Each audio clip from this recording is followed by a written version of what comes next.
so a few months now. Oh, November your freshman year? Okay. Yeah, what are some of the things that, let's go back to the danza. What are some of the things that you worked on this piece that you really wanted to present today? there was certain like accents on certain parts where like I want to make them pop like so that I can pull back so it has more dynamic and not so straight like flat lines. I liked, and one of the things I put, I like your careful attention to the dynamics. So that, can I just have the first line, the B flat? Yeah, that's it. Yeah, in minor. Yeah, I was like, oh, that's, no, it's okay.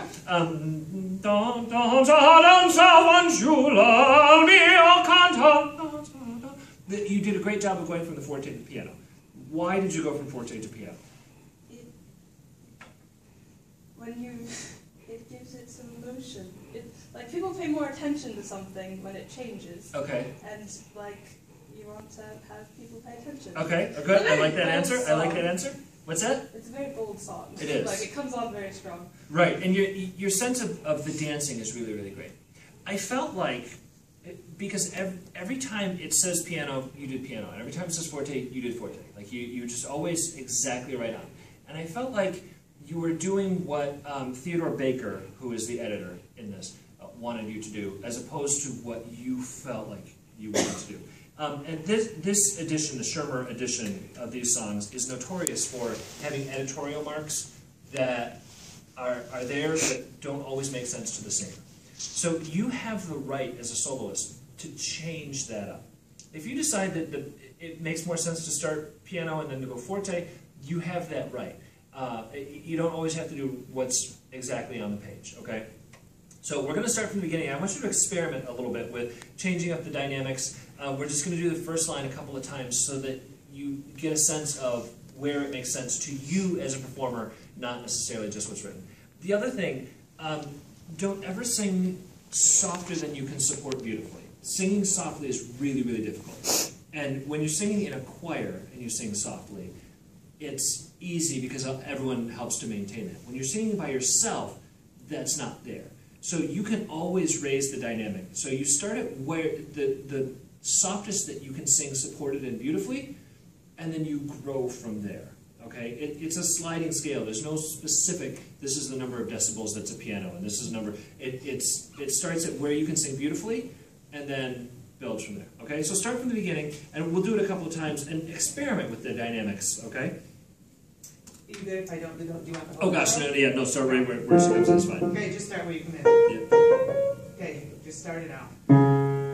Ready, so, and one. Danza, danza, danza.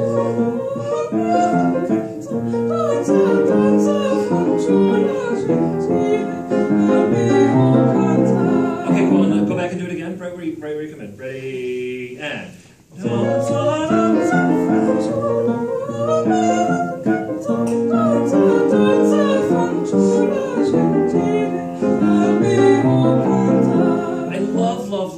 love the way you did the second half of that.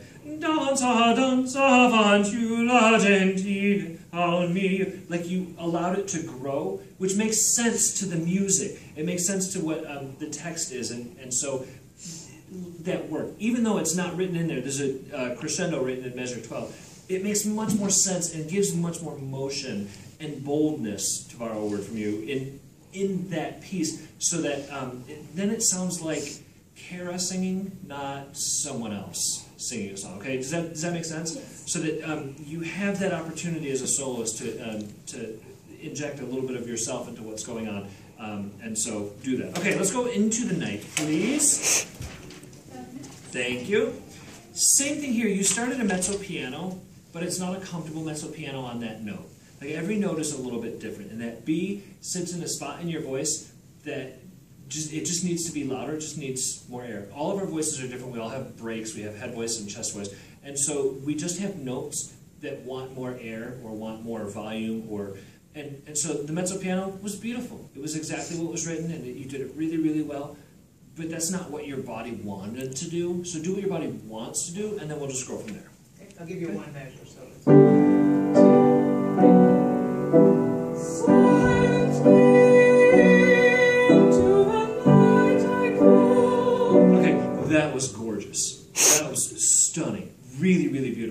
Okay, and that felt, again, like you. So if that's mental piano, then we can grow from there and get softer from there. But don't ever let yourself start because someone else told you to do it, something that's not stunning, okay? So do the same thing. Will you do me a favor? This time when you breathe, as you prepare for your first entrance, will you breathe through your eyes? Okay, one measure. There we go.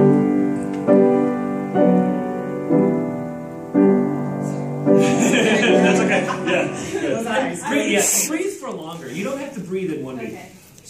You can breathe for a whole measure.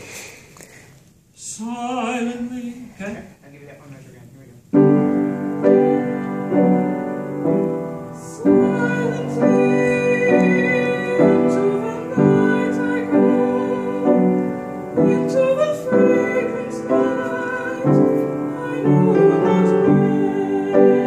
Okay. Now, so you can't breathe through your eyes, but why do you think I said that?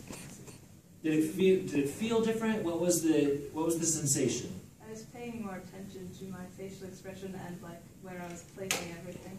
Okay, thank you. And that's exactly what it is. When I say breathe through your eyes, what happens is then you inhale partially through your nose and partially through your mouth.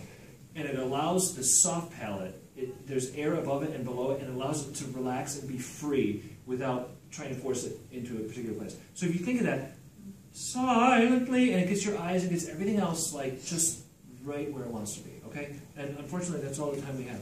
Really, really, really lovely singing.